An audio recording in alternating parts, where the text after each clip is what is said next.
My name is Turu Ogudo Thompson. I'm a Kenyan, born and raised. I was born in a small village in Vihiga County called Bugena. And I grew up there. I went to school in Kakamega. I only went to Nairobi in my adulthood. And then 20 years ago, I left the country to go overseas. I've lived in UK and then Denmark. And the charity is kind of my life story. It's me telling my life story. I was born in poverty. I've starved. I was born in a big family where we were only girls, and during my time, boys were valued more than girls. So we were basically rejected. So I starved. I went to school. I didn't perform well. I suffered malnutrition. So I went to school. I didn't perform well, but I continued.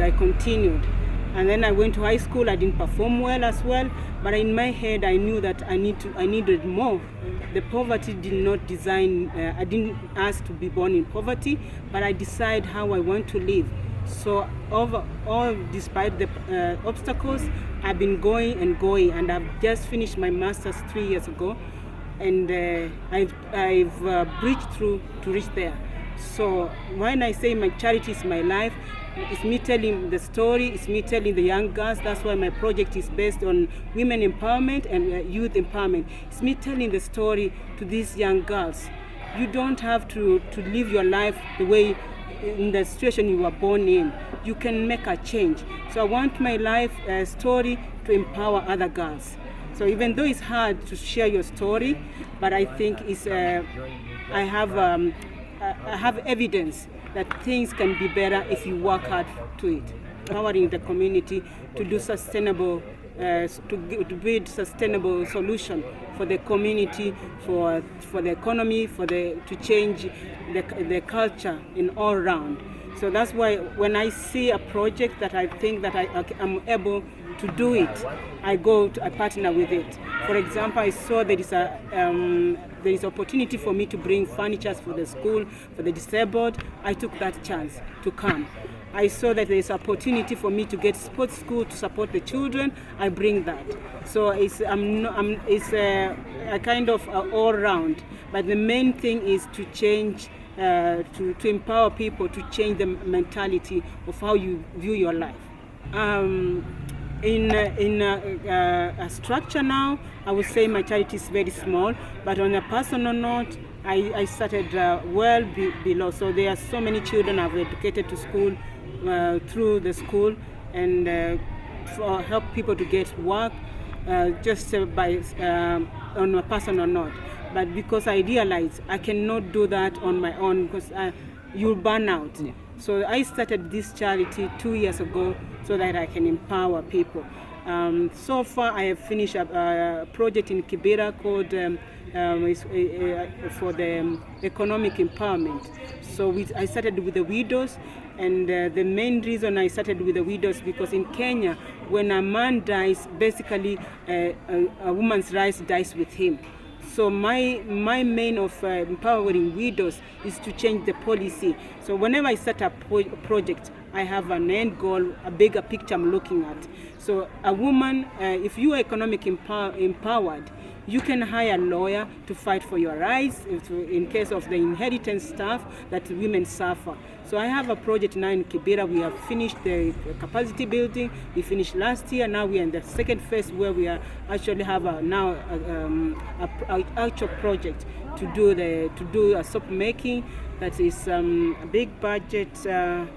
Around it's almost 5 million project now. It will run for 6 months, 1 year, I mean. Mm-hmm. And then we have a project here in Kakamega for building a capacity for sports for the youth empowerment, Kibera and Nairobi in Babandogo. So they're combined together. So I'm working here and here, but they are all working together where we get people to teach these girls about their life skills. So it's not about sports. But the reason I'm converting sports I'm using sports as a development tool, because sports brings people together. So I realized if I use sports as a development tool, I'll bring not only the children, I bring the parents together where we can talk about. So they're coming there and having a community. So I'm bringing the children, bringing the family. Yes. So, and with that, they can get education, and then the idleness of the girls, they don't have that because they have a network. So we are trying to build a network. So far we have a good network with the two sports I'm talking about. In Babandogo we have a good, and Kakamega, it was a challenge to start. But now the parents have seen and they're coming to do that. So I would say I'm making a progress in that. With regards to your question, I've made a progress where I'm now creating a community that is coming together because of the sports. It's the mentality. The mentality is because my charity, as I said, I've been in this field doing on personal note, where I found that people have been given money. And I know from myself that no one gave me something. Someone gave me a tool. For example, I was supported through the school with my big sister. When I went to Europe, because I bridged through my grades, helped me to get a scholarship. So I was given a tool to use. So my problem, is mentality of our culture. I don't know if it's culture, where when I start to tell them we are doing this, they want money. So for me, I have to start educating them now that don't look at, if I give you 2,000 now, you're gonna spend it, and then you come back, so I'm trying to change. For example, people think like if you go to Nairobi, you get a job. We have so many resources here. We can do agriculture, we can do anything. So the challenge is for me mainly is not actually is changing the mentality of people I want to help, to change that we need to get out. For example, in Kibera, they are used to getting money coming. So to help to change that they can do something for themselves, giving them a tool to use that, it's not easy. Mm-hmm. Yeah. I would not say I'm interested in politics because I don't know anything about politics. I don't know. I see what is happening, but I'm not. I only do charity. I'm a humanitarian, full humanitarian. So anything to do, I'm activist, by the way. I'm activist in Denmark. I'm a member of Black Lives Matter. So I'm activist in humanitarian, so human rights, especially women's rights. So I would say I'm Afro-feminist. Mm-hmm. So that's why I do this. For example, when I was asking for the tax exempt to bring all this, they said that these are the government things that government provide the desk and what. So if I'm doing a government, I should not bring desk because government is supplying. But my question is, if the government is supplying, how comes in these schools they don't have the desk? Because that's the argument. Because whatever I'm bringing in is not necessary for me to bring in. But these are things that they need. The school needs. There is nothing, and then they imposed a duty on charitable goods. I think it's ridiculous because personally, I'm not doing this for my personal gain. I'm doing this for the community. And if you're doing that for communities, for the whole generation to change. So it's not for my personal gain. So if the government can look into how they impose the duty on the charitable things, it will make life easier for us to bring more resources. We wouldn't be here without the government support anyway. Because when I was doing my master's, in the end, I did business and international development. During that, we went in the tour because when you're in international development, you work with the people who are working with the international, the aid.